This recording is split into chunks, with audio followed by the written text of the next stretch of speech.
அன்பு நண்பர்களே, அனைவருக்கும் அன்னை சமையல் உமாவின் அன்பான வணக்கங்கள். இன்னைக்கு அன்னை சமையலில் பார்க்க போகிறது பொங்கலுக்கு செய்கிற பலக்காய் குழம்பு. பொங்கல் குழம்புன்னு சில இடத்துல சொல்லுவாங்க, சில இடங்களில் பலக்காய் சாம்பார்னு கூட சொல்லுவாங்க. வாங்க பலக்காய் குழம்பு எப்படி செய்கிறதுன்னு பார்க்கலாம். இப்போ முதல்ல பருப்பை வேக வச்சுக்கலாம். தேவையான அளவு தண்ணி, அரை கப் துவரம்பருப்பை 10 நிமிஷம் ஊற வச்சு சேர்த்துக்கலாம்.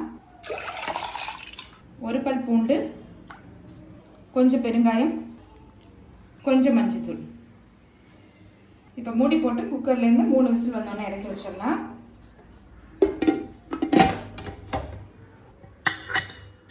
தேவையான அளவு தண்ணி,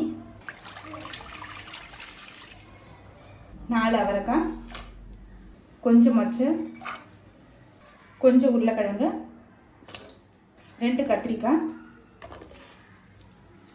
பாதி முருங்கைக்காய், 1 கேரட், 2 பீன்ஸ், கொஞ்சம் வெண்பூசணிக்காய், கொஞ்சம் பரங்கிக்காய், இதை மஞ்சள் பூசணின்னு கூட சொல்லுவாங்க,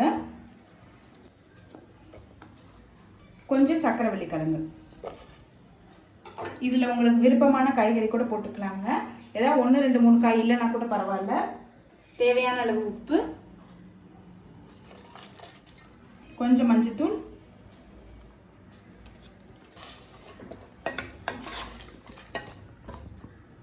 இப்போ மூடி போட்டு குக்கர்லேருந்து 2 விசில் வந்தோன்னே இறக்கி வச்சிடலாம். அடுத்தது குழம்புக்கு நம்ம மசாலா ரெடி பண்ணிக்கலாங்க. 1 டேபிள் ஸ்பூன் தனியா, 5 காஞ்ச மிளகாய், 1 காஷ்மீரி மிளகாய், இது நான் கலருக்காக தாங்க சேர்க்குறேன். அடுத்தது அரை டீஸ்பூன் சீரகம், 1/4 டீஸ்பூன் மிளகு, கொஞ்சம் வெந்தயம். இப்போ இது எல்லாத்தையும் ஸ்லோலே வச்சு நல்ல வாசனை வர வரைக்கும் வறுத்துக்கலாங்க. இந்த பொடி நீங்கள் விருப்பப்பட்டீங்கன்னா செய்யலாங்க. செஞ்சீங்கன்னா குழம்பு டேஸ்ட் ரொம்பவே நல்லாயிருக்கும். வழக்கமாக நீங்கள் எந்த பொடி யூஸ் பண்ணுவீங்களோ அதே போட்டுக்கலாம்.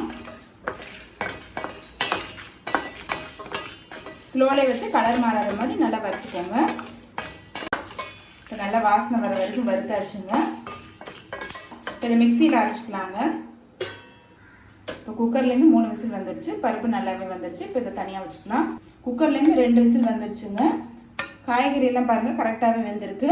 இப்போ இதை எடுத்து தனியாக வச்சுக்கலாம். கடாயில் தேவையான அளவு எண்ணெய், 1 டீஸ்பூன் கடுகு, அரை டீஸ்பூன் சீரகம், கொஞ்சம் உளுந்து, கொஞ்சம் கருவேப்பிலை,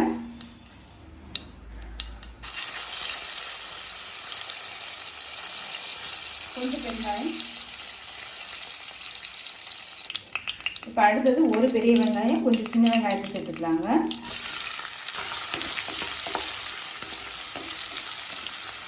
சின்ன வெங்காயம் போட்டு குழம்பு பண்ணோம்னா டேஸ்ட் ரொம்ப நல்லாயிருக்கும்.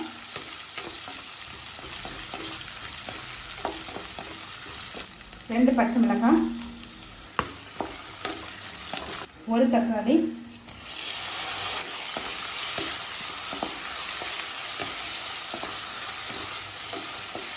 வெங்காயம் தக்காளி நல்லா வதங்கிடுச்சு.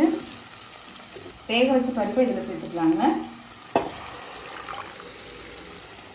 அடுத்தது வேக வச்ச காய்கறி இது கூடவே சேர்த்துக்கலாம்.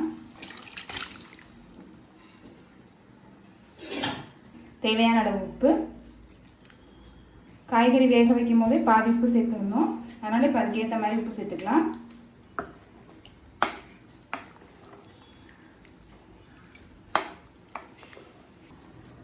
மூடி போட்டு 2 நிமிஷம் ஸ்லோலி வச்சிடலாம். சின்ன நெல்லிக்காய் அளவு புளியை 1/4 கப் தண்ணியில் கரைச்சி சேர்த்துக்கலாம். புளி சேர்த்துட்டு 1 நிமிஷம் ஸ்லோலே இருக்கட்டும். அரைச்சி வச்சுருக்க மசாலாவை இதில் சேர்த்துக்கலாம். இது கூடவே கொஞ்சமாக தண்ணி சேர்த்துக்கலாம்.